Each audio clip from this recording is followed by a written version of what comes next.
You left your throne in heaven high to walk this earth for me. 매일 성경 묵상을 돕는 해설 가이드입니다. 안녕하세요. 묵상 코치입니다. 함께 읽고 나눌 말씀은 누가복음 18장 15절에서 30절까지 말씀입니다. 사람들이 어린아이들을 예수님께 데려와 안수해 주시길 원했습니다. 어린아이는 어린이보다 갓난아기에 가깝습니다. 부모들은 복과 치유를 위해 어린아이들을 데려왔을 것입니다.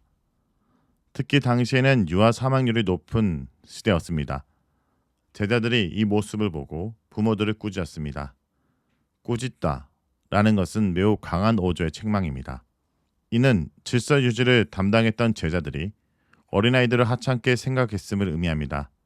신체뿐 아니라 사회적 관점에서도 어린아이는 가장 낮은 위치의 사람을 상징합니다. 예수님은 어린아이들을 가까이 불러 어린아이들이 자신에게 오는 것을 허락하고 금하지 않도록 하십니다. 하나님의 나라는 어린아이와 같은 사람들의 것입니다. 어린아이 특징은 낮은 위치와 의존성입니다. 하나님 나라도 낮아져서 하나님의 구원에 의존함으로 얻는 나라입니다. 앞달락에서 묘사한 세리처럼 오직 하나님의 긍휼에 의지하는 태도가 어린아이 속성입니다.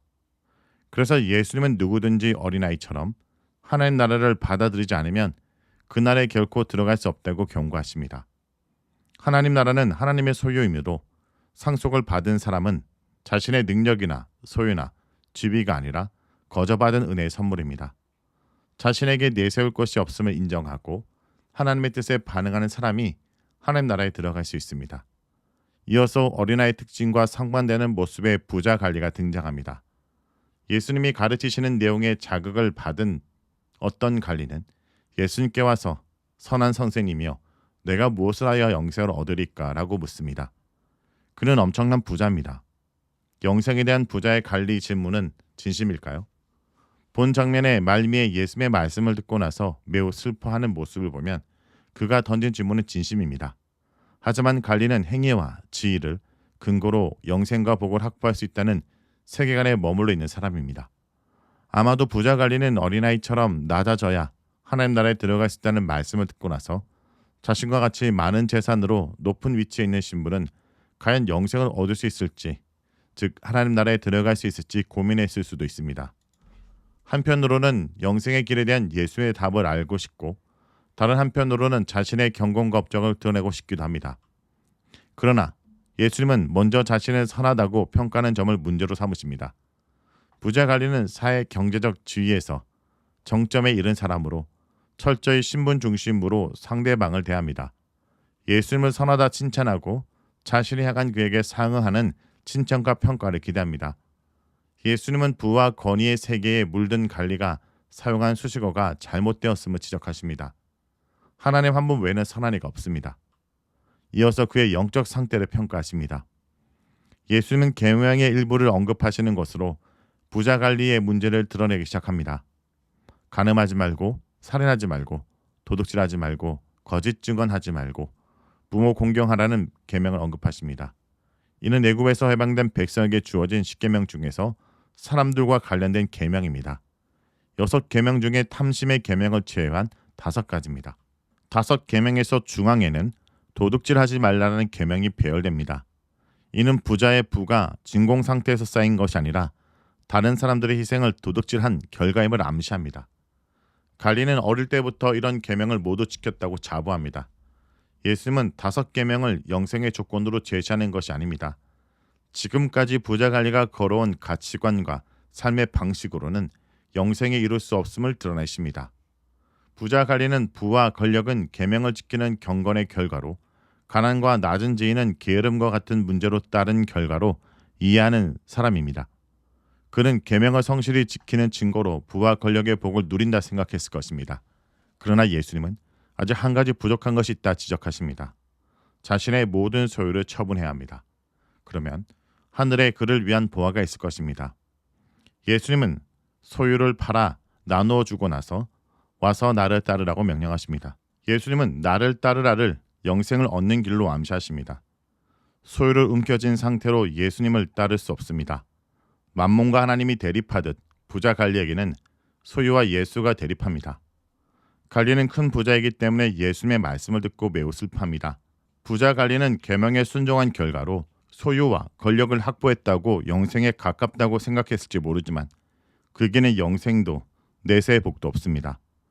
예수님은 슬퍼하는 부자의 모습을 보면서 하나님 나라에 들어가는 것이 너무 어렵다고 평가하십니다. 낙타가 바늘 귀로 들어가는 것이 부자가 하나님 나라에 들어가는 것보다 쉽습니다. 예수님이 가장법을 사용하시긴 하지만 우리는 예수님이 낙타의 비유로 경고한 내용을 심각하게 받아들여야 됩니다. 많은 부를 하나님 나라에 들어간 증거 혹은 하나님의 진정한 복으로 여긴다면 심각한 오판입니다. 부자는 안전을 보장하는 견고한 수단을 확보했다고 믿기 때문에 예수님을 의존하기 쉽지 않습니다. 돈에 얼마나 종속된 상태인지는 가난한 자들을 위해 가진 소유를 나누는 정도를 보면 알 수 있습니다. 많은 재산을 영생의 증거로 확신하는 사람은 착각 속에 살다가 영생을 누리지 못할 것입니다. 성경 교사들과 교회는 예수님을 따르는 길을 많은 부를 쌓을 수 있는 기회로 둔갑시키는 누룩을 조심해야 합니다. 부를 하나님의 복을 받고 하나님과 좋은 관계에 있는 증거로 둔갑시키는 지도자나 교회는 하나님 나라에서 대단히 멀어져 있는 것입니다. 혹시 많은 재산을 소유하고 예수님을 잘 따르는 것을 복음으로 선전하고 있지는 않습니까?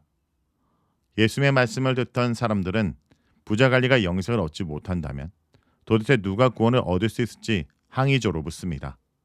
이들은 부자 관리와 동일한 가치관을 가진 사람들입니다. 다시 말해 현재의 소유와 지위를 영생과 복의 결과로 이해하는 자들입니다. 이들의 질문은 영생과 부에 대한 당시 유대인들의 관점을 반영합니다. 그러나 예수님은 사람이 할 수 없는 것을 하나님은 하실 수 있다고 단호히 말씀하십니다. 이는 구원을 얻는 데 있어서 인간의 능력과 하나님의 능력을 대조합니다. 인간은 계명을 완전히 지킬 수 없을 뿐 아니라 완전히 지킨다 해도 그런 행위로 구원에 이룰 수 없습니다. 최고의 부와 권력을 하나님의 복이라고 자랑해도 그런 능력으로는 영생에 이룰 수 없습니다. 구원은 하나님의 능력으로 주어지는 선물이므로 어린아이처럼 하나님의 능력에 의존해야만 구원을 얻습니다. 하나님의 능력은 부자라도 구원할 수 있습니다. 부자 삭개오는 그의 집에 유하시는 예수님을 영접함으로 구원을 얻었습니다. 베드로는 제자들이 모든 것을 버리고 주를 따랐다 말합니다. 예수님은 하나님 나라를 위해 집이나 아내나 형제나 부모나 자녀를 버린 자는 현세에 여러 배를 받고 내세 영생을 받지 못할 자가 없다라고 선언하십니다. 초대교회는 하나님 나라 가치를 최고로 여기는 것 때문에 가족의 배척을 받을 것입니다. 반대에도 불구하고 하나님 나라 가치를 위해 귀하게 여기던 것, 그런 것들을 버린 사람은 이후에 배로 받고 영생을 얻게 된다 말합니다. 이처럼 구원의 속성은 반전과 역전입니다. 소유를 세상에서 가장 소중한 것으로 선택해 명예와 복을 누린 자들은 내세에 얻을 것이 없고 예수를 위해 낮아진 자들은 세상에서 가장 소중한 것을 얻고 영생을 누릴 것입니다. 제자들은 돈이 아니라 예수님을 의존하는 생애를 살았습니다. 이런 선택과 삶이 구원과 영생의 증거입니다. 성도 여러분, 오늘 본문에서 예수님은 두 부류의 사람들을 통해 우리에게 도전하십니다. 어린아이처럼 전적으로 은혜를 받아들인 자는 천국에 들어가지만 자기 힘과 자격으로 영생을 얻으려는 자는 그 문에 들어가지 못합니다. 또한 예수님은 우리의 마음을 살피십니다. 우리가 붙잡고 있는 우상이 무엇인지 보게 하시고 그것을 내려놓고 주님을 따르라 부르십니다. 성도 여러분, 여러분은 지금 어디에 있습니까? 어린아이처럼 주님께 나아가고 있습니까? 아니면 부자갈리처럼 무엇인가를 붙들고 주님을 거부하고 있습니까? 오늘 예수님은 우리를 부르십니다. 모든 것을 버리고 나를 따르라. 그리고 약속하십니다. 내가 너에게 생명을 줄 것이다.